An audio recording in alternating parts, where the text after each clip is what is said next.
ধরায় যে আমি তো দিনের কতটুকু করতে পারছি জানি না, কিন্তু আমি তো একটা প্ল্যাটফর্ম করতে পারি নাই, দিতে পারি নাই, নিয়ে আসতে পারি নাই। এটার জন্য আমাকে কৈফিয়ত দিতে হবে। তাই আমি আপনাদেরকে একটা কাতারে রাখার জন্য, একটা প্ল্যাটফর্মে রাখার জন্য আমি একটা সংস্থা করে দিয়ে গেলাম, বাংলাদেশ খেলাফত আন্দোলন। যার উচিলায় আপনারা এই তুমি দিন ইসলামকে কেমন পর্যন্ত প্রমাণ করবেন। আমরা ভুলে গেছি, আজকে বলতে হয় দুর্নীতি বৈষম্যের রাষ্ট্রপতিটা বিবেকহীন জাতীয় ঐক্য, বিবেকহীন জাতীয় ঐক্য। আমরা কেন ভুলে গেছি? আমাদের প্রিয় নবী যেদিন হিজরত করে মদিনায় গেলেন, সেদিন মদিনায় কোনো মুসলমান ছিল না, উনি একমাত্র মুসলমান, আর কিছু মুহাজির ছিলেন, আর এদিন বালক দুইজন ছিলেন আনসার।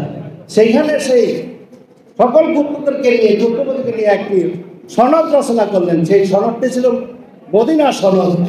সেই সনদের একমাত্র শর্ত ছিল মানবতাবাদ। মানবতাবাদ কায়েম হলে সমাজে শান্তি আসবে, শৃঙ্খলা আসবে, বৈষম্যহীন আসবে, রাষ্ট্রের অধিকার, সবাই সমান অধিকার ভোগ করবে। ইহাই ছিল তার উদ্দেশ্য। আজও মেঘনা কাতার বলা হয় সেই মদিনা সনদকে আমরা ভুলে গেছি। কিন্তু বিধর্মীরা, অন্য ধর্মের জাতিরা ভুলে নাই। তারা আজও পৃথিবীর সমস্ত কনস্টিটিউশনকে বলা হয় mother of the constitution of Magna Carta is constitution in the Medina সনদ। সেই সনদের প্রত্যেকটা কথা যদি আমরা উদাহরণ করি, সেখানে কোনো বৈষম্যের কথা নাই। 1400 বছর ধরেও আমাদেরকে আজও বলতে হয় বৈষম্যের বিরুদ্ধে আমরা আন্দোলন করি। কেন আমরা মুসলিম দেশে আমরা কি সূরা মাউন পড়ি নাই? আমরা সবাই তো জানি আমরা সব মানুষ এক, সব ধরনের মানুষ রাষ্ট্রে এক অবস্থানে সহবস্থান করব। কেউ কারো শত্রু নই, কেউ কারো আমরা একে অপরের